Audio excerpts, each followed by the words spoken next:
तो महासभा के ट्रेलर की हम बात कर रहे हैं और इस वक्त बड़ी खबर आपको बता दें, 15 सीटों पर वोटों की गिनती जारी है। लोकसभा की सभी 4 सीटों पर मतगणना चल रहा है, काउंटिंग चल रही है। विधानसभा की 11 सीटों पर भी वोटों की गिनती जारी है। कैराना लोकसभा सीट से आरएलडी के प्रत्याशी आगे हैं, ये बड़ी खबर इस वक्त आ रही है। कैराना, जिस पर पूरे देश की निगाहें टिकी है, वहां से आरएलडी के प्रत्याशी आगे। महाराष्ट्र के पलूस कड़ेगांव से कांग्रेस की जीत हुई है, निर्विरोध उनके उम्मीदवार विश्वजीत कदम चुन लिए गए हैं।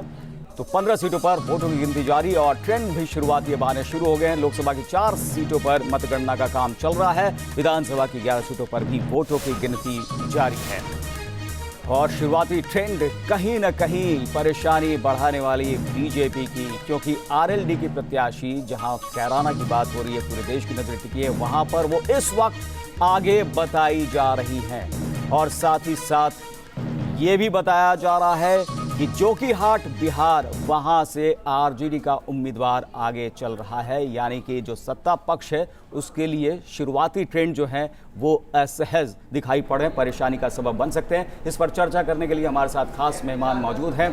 केसी पांडे, समाजवादी पार्टी के नेता हमारे साथ मौजूद हैं। सुभाष यदुवंश, बीजेपी के नेता हमारे साथ मौजूद हैं और साथ ही साथ राहुल देव, वरिष्ठ पत्रकार, और विनोद अग्निहोत्री, वरिष्ठ पत्रकार हमारे साथ मौजूद हैं। लेकिन सबसे पहले चलेंगे सुभाष यदुवंश जी के पास। सुभाष जी, आपसे जानना चाहेंगे, जो शुरुआती ट्रेंड आ रहे हैं, ये आपके लिए परेशानी बढ़ाने वाले, क्योंकि आरएलडी की उम्मीदवार जो है यहाँ पर आगे बताई जा रही है। देखिए, अभी न्यूज स्टेट में मैं देख रहा था आपके ही चैनल पर, तो वहां पर बीजेपी आगे चल रही थी। लेकिन चलिए, अगर आपकी बात मान भी लेते हैं तो ये बहुत देखिए, ये अभी आगे पीछे होगा, हमारी और उनकी बात की बात नहीं है। फिलहाल जो खबर आ रही है उसके मुताबिक, इस ट्रेंड के मुताबिक फिलहाल आपके उम्मीदवार जो हैं वो पीछे हैं। जी, तो मैं यही बता रहा था कि जब आप देखेंगे, जब अंतिम नतीजे आएंगे, तो कैराना की पूरी जनता इस बात को विकास के लिए प्रतिबद्ध होकर के इस बार वोट की है। और कैराना की पूरी जनता ने नकारात्मक राजनीति को नकारा है। धर्म के आधार पर जो लोग फतवे जारी करा रहे थे उनको नकार देगी। आप एक बार पूरा रिजल्ट आने दीजिए तो आपको दिखेगा कि किस प्रकार से गठबंधन की कमजोरी इस चुनाव में ये वाटरलू साबित होगा 2019 का पूरे विपक्ष के लिए।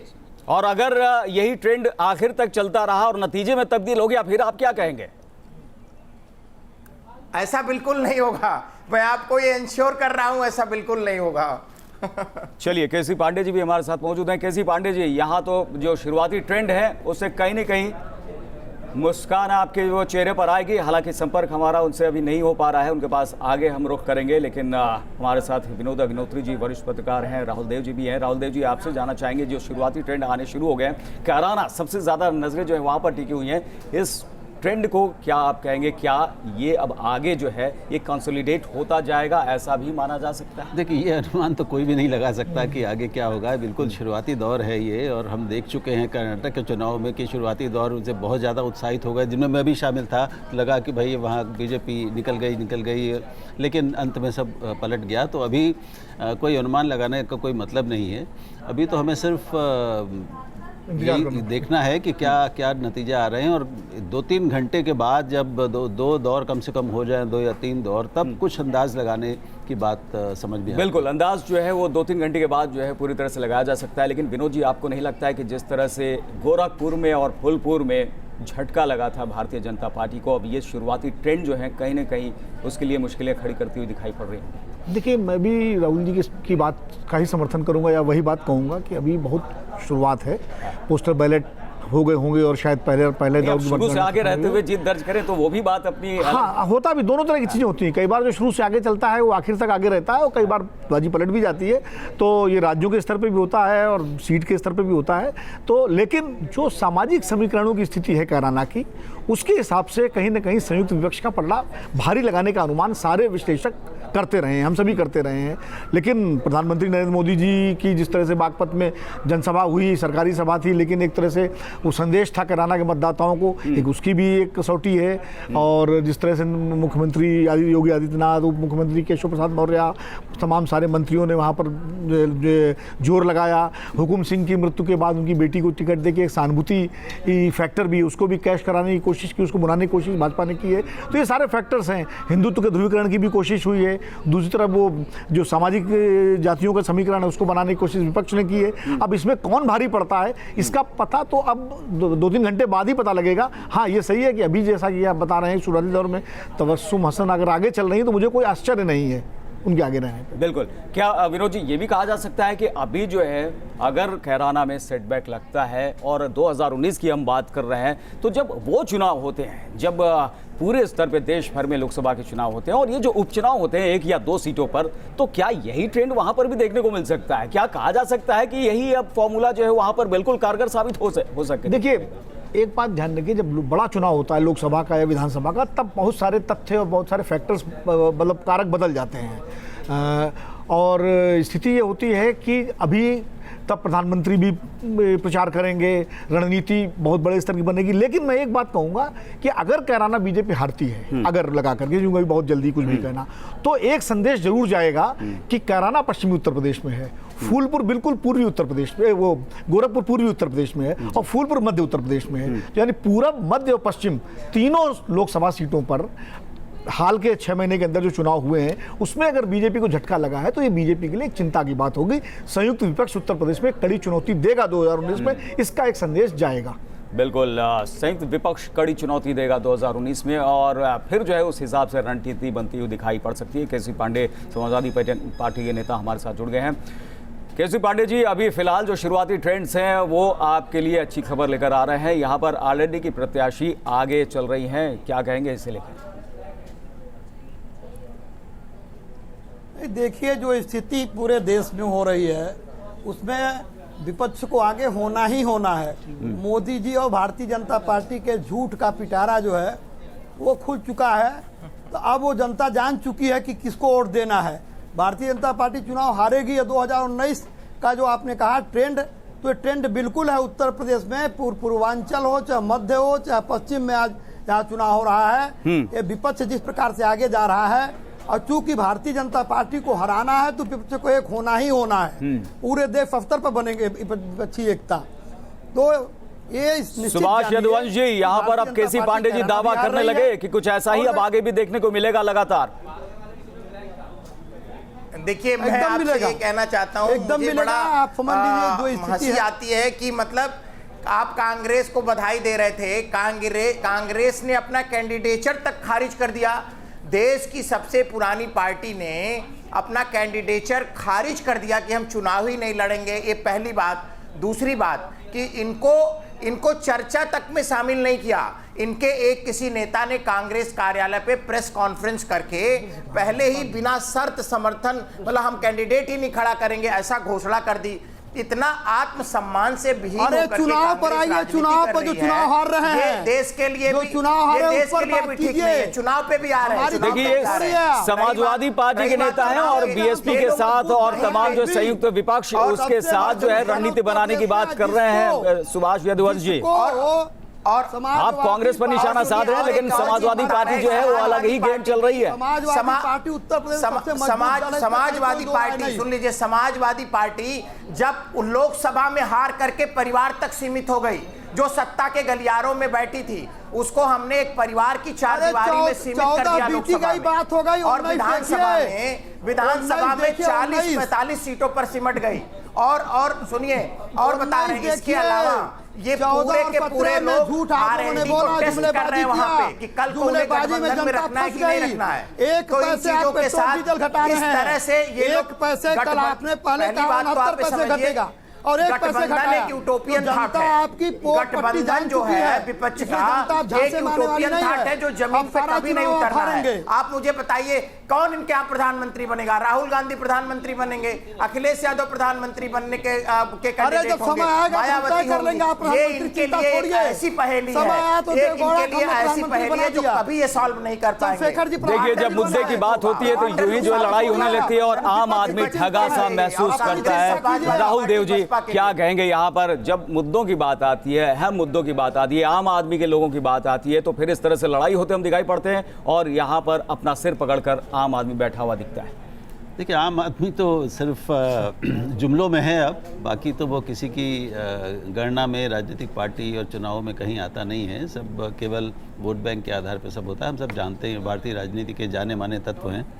तो इसमें कोई आश्चर्य नहीं है। और अभी देखिए किसी के लिए भी टिप्पणी करना बहुत कठिन है, तो वो जाहिर है कि वो इतिहास में जाएंगे, वो पृष्ठभूमि में जाएंगे, वो बहुत ही अति स्थानीय मुद्दों में जाएंगे, निजी मुद्दों पर जाएंगे, और वो जवाब आप उनसे क्या जवाब की अपेक्षा रखते हैं। तो अभी तो ये शुरुआती दौर की जब मतगणना होती है तो उसके खेल हैं, उसका मजा लीजिए, उसके हिसाब से ही लोग बोलते हैं। हाँ बिल्कुल नहीं विनोद जी, यहाँ पर क्योंकि कैराना की बात हो रही है और इसी पर देखा जा रहा है कि सभी पार्टियां हमलावर हो रही हैं, और कैराना इसलिए भी अहम है क्योंकि बीजेपी को लोकसभा में जितनी सीटें 2014 में मिली थी, अगर 2019 में इस तरह से नहीं मिलती है तो फिर मुश्किलें बढ़ेंगी। हालांकि कोशिश इतनी लगातार हो रही है कि यहाँ पर जो नुकसान होगा उसकी भरपाई दूसरी जगहों से, और खासकर ईस्ट जो इंडिया है उन इलाकों से हो जाए, साउथ से हो जाए, और इसीलिए लगातार वहाँ ज़्यादा कोशिश देखने को मिल रही है। नहीं, अभी एक आपके यहाँ ब्रेकिंग न्यूज़ आई है कि 46 वोट से बीजेपी के उम्मीदवार को भी बढ़त मिल गई है कैराना में जी। तो ये जैसा राहुल जी कह रहे हैं अभी थोड़ा बहुत ऊपर नीचे शुरू में चलेगा। हम ये नहीं कह रहे हैं कि यहाँ पर बीजेपी पिछड़ेगी या फिर हार जाएगी, लेकिन हम ये कह रहे हैं कि अगर 2019 के परिप्रेक्ष्य में यहाँ पर नुकसान झेलना पड़ता है, क्योंकि 2014 जैसा वो बहुमत आपको शायद ना मिले, उतनी सीटें ना मिले, फिर उसकी भरपाई दूसरी जगहों से नहीं। देखिए बीजेपी के लिए एक बड़ी चुनौती 2019 में ये तो है ही कि जहां जहां उसकी सीटें आई हैं, जो उसका गढ़ है जिसको माना जाता है, जो क्षेत्र उत्तर भारत खास करके, वहां उसको क्या उतनी सीटें वो अपनी रख पाएगी कायम, या उसमें जो कमी आएगी उसकी भरपाई कहाँ से करेगी। उत्तर प्रदेश में 73 सीटें, बिहार में 31 या 32 सीटें थी शायद मिलाकर एनडीए को, गुजरात में पूरी 26 सीटें, राजस्थान में पूरी 25 सीटें, मध्य प्रदेश में 27 से 28 सीटें थी, तो झारखंड में आप देख लीजिए, हरियाणा में 10 में से 9 सीटें, दिल्ली में 7 की 7 सीटें, हिमाचल प्रदेश में 4 की 4 सीटें, उत्तराखंड में 5 की 5 सीटें। तो ये सारी सीटें बीजेपी की सबसे ज़्यादा इन्हीं क्षेत्रों में है। ये सब मिलाकर के बीजेपी इनको 2019 में क्या कायम रख पाएगी, और अगर कायम नहीं रख पाएगी, कुछ कमी आती है, तो जो कमी आती है उसको कहां से पूरी करेगी, ये एक बड़ा चुनौती प्रश्न है। और ये प्रश्न हम लोगों ने अमित शाह जी से पिछले दिनों किया था, उनके जो 4 साल के जश्न में जो उन्होंने पत्रकारों को एक संवाद भोज दिया था, उसमें उन्होंने स्पष्ट कहा कि देखिए हमारा टारगेट है 120 सीटें और एडिशनल जोड़ने का, लेकिन हम 80 सीटें तो हम मान के चल रहे हैं जो हम जोड़ेंगे, ये उन्होंने अमित शाह जी ने कहा था। और उसमें उन्होंने पूर्वोत्तर को गिनाया, उन्होंने पश्चिम बंगाल कहा, उन्होंने कहा कि हम दक्षिण में जो है उड़ीसा को उन्होंने अपना एक प्रमुख माना, दक्षिण को, तो उन्होंने कहा कि 80 सीटें तो कम से कम, 120 का हमारा लक्ष्य है लेकिन 80 सीटें कम से कम हम बढ़ाएंगे। ये एक तरह तो ऐसा नहीं है कि वो कोई इससे बेखबर हैं, वो भी अपनी तैयारी के हिसाब से पूरी तैयारी कर रहे हैं। देखिए उन्होंने संवाद कार्यक्रम शुरू कर दिया, संपर्क और संवाद, जिसके तहत जनरल सुहाग से मिलने अमित शाह जी खुद गए, अब सारे मंत्री जाएंगे, बड़े नेता जाएंगे। तो भारतीय जनता पार्टी ने अपनी 2019 की लोकसभा की चुनावी तैयारी शुरू कर दी है, बेखबर नहीं है विपक्ष की। बिल्कुल बेखबर नहीं है। सुभाष यदुवंशी जी भारतीय जनता युवा मोर्चा के नेता हमारे साथ मौजूद हैं। अब ट्रेंड थोड़ा बदला है, बढ़त मिल गई है आपकी कैंडिडेट को, क्या कहेंगे? अब थोड़ी सी मुस्कुराहट आपके चेहरे पर जरूर आनी चाहिए। पहले से ही है, देखिए पहले से ही है। और मैं आपको एक चीज ये बताना चाह रहा हूं कि भारतीय जनता पार्टी जो लोग जैसे आकलन कर रहे हैं कि कम सीटें होंगी, ज्यादा होंगी, मैं आपको एक बात बताना चाहता हूं, जब माननीय प्रधानमंत्री जी प्रधानमंत्री पद के उम्मीदवार बने थे, तब भी पूरे देश के पॉलिटिकल पंडित कह रहे थे कि भाई अकेले कोई पार्टी इस देश में सरकार नहीं बना सकती। 2014 की बात कर रहा हूं, और उस समय लोग कह रहे थे कि मोदी जी के नेतृत्व में तो सरकार बनी नहीं सकती है। इन सब दावों को झुठलाते हुए, सभी पार्टियों के तमाम दावों को जमींदोज करते हुए, पॉलिटिकल पंडितों को पीछे छोड़ते हुए भारतीय जनता पार्टी ने प्रचंड जीत दर्ज की। और एक खास बात इसमें मैं आपको बताऊं, उस समय भाजपा का जितने प्रदेशों में शासन था, उस समय उससे 2 गुना से ज्यादा प्रदेशों में आज भारतीय जनता पार्टी का शासन है। और इसके साथ जिस तरह 4 साल में भारत की छवि को प्रधानमंत्री जी ने बदला है, दुनिया भारत ही नहीं दुनिया के छवि को तो बदला है, लेकिन कुछ परेशानियां जो हैं लोगों को है भी यहाँ पर। और आपकी जीत ज्यादा हुई है, आपकी कामयाबी ज्यादा मिली है, इसलिए चुनौती इन सीटों को बचाने की भी है। और इस बीच जो है फिर से ट्रेंड यहाँ बदला है, कैराना में फिर से आपके उम्मीदवार थोड़ा पिछड़ गए हैं। लगातार जो है ट्रेंड जो है यहाँ बदलते दिखाई पड़ रहे हैं। तो लोकसभा की 4 सीटों के लिए और विधानसभा की 10 सीटों के लिए वोटों की गिनती का काम जारी है। और जो शुरुआती ट्रेंड आ रहे हैं कैराना पर, जहां पर सबकी नज़रें टिकी हुई है, वहां पर आरएलडी की उम्मीदवार आगे बताई जा रही है। और साथ ही साथ नूरपुर में भी समाजवादी पार्टी के उम्मीदवार आगे इस वक्त बताए जा रहे हैं। केसी पांडे समाजवादी पार्टी के नेता हमारे साथ जुड़े हुए हैं, तमाम मेहमान भी हमारे साथ हैं। केसी पांडे जी, आपसे जानना चाहेंगे, यहाँ पर अगर कैराना की बात की जाए तो विपक्ष का संयुक्त उम्मीदवार आगे शुरुआती ट्रेंड में, और नूरपुर में भी यानी जो घेराबंदी आप लोगों ने की थी, कम से कम इस वक्त तो ऐसा लगता है कि वो कामयाब होती दिख रही है। देखिए, जनता भारतीय जनता पार्टी के कुशासन से ऊब चुकी है। और अभी देखिए जो उपचुनाव है कैराना में, अभी आपके चैनल पर दिखाई रहा, करीब 9000 वोट से विपक्ष का संयुक्त प्रत्याशी आगे है और यहाँ 4000 करीब वोट से आगे हो गया है नूरपुर में। तो पहला जो ट्रेंड है वो संयुक्त विपक्ष जो है आगे जा रहा है। और ये जान लीजिए आप कि भारतीय जनता पार्टी ने जो 14 में और 17 में केवल झूठ का सहारा लेकर के जो बढ़त हासिल किया था या बहुमत हासिल किया था, अभी हमारे एक मित्र कह रहे थे, देखिए उत्तर प्रदेश में 80 सीटें लोकसभा की हैं और उत्तर प्रदेश अगर 80 सुभाष रघुवंश जी, आप लोग झूठ का सहारा बहुत लेते हैं, केसी पांडे जी कह रहे हैं। देखिए ऐसा है कहने वाली कि हम इनको बताएं कि कैसे प्रमाणित सत्य है, 5 साल में प्रमाणित तथ्य है, जनता इनसे ऊब गई थी। इनको ही सुनिए, पिछले उत्तर प्रदेश में पिछले 10-15 सालों से इन्हीं लोगों का शासन था। इसके पहले क्या किया इन्होंने उत्तर प्रदेश में? अभी जनता भूली नहीं है कि कैसे डीवाईएसपी को जीप पर बैठाकर समाजवादी पार्टी के कार्यकर्ता आधे घंटे तक शहर में घुमाते रहे। अभी जनता ये भूली नहीं है कि किस तरह से इन्होंने उत्तर प्रदेश को अपने पारिवारिक झगड़े का मंच बना दिया था। पूरे घर की लड़ाई को स्टेज पर दिखाते थे, इसलिए इनको सरकार में भेजा था जनता ने। और जातिवाद और वंशवाद का जो तांडव चल रहा था पूरे उत्तर प्रदेश में, जनता उससे निराश हो गई थी बुरी तरह से। ये दोबारा कभी सत्ता में आने वाले नहीं है, ये बात इनको बता दीजिए। और इसीलिए ये लोग इकट्ठा हो गए। चलिए कोई नहीं, आपकी बातों पर जनता कितना यकीन करती है, एक बार फिर से आज जो है वो नतीजों के बाद ये साफ हो जाएगा। लगातार जो है ट्रेंड बदलते हुए दिखाई पड़ रहे हैं, शुरुआती ट्रेंड है और इसमें विपक्ष को कई जगह बढ़त मिलती हुई दिखाई पड़ रही है।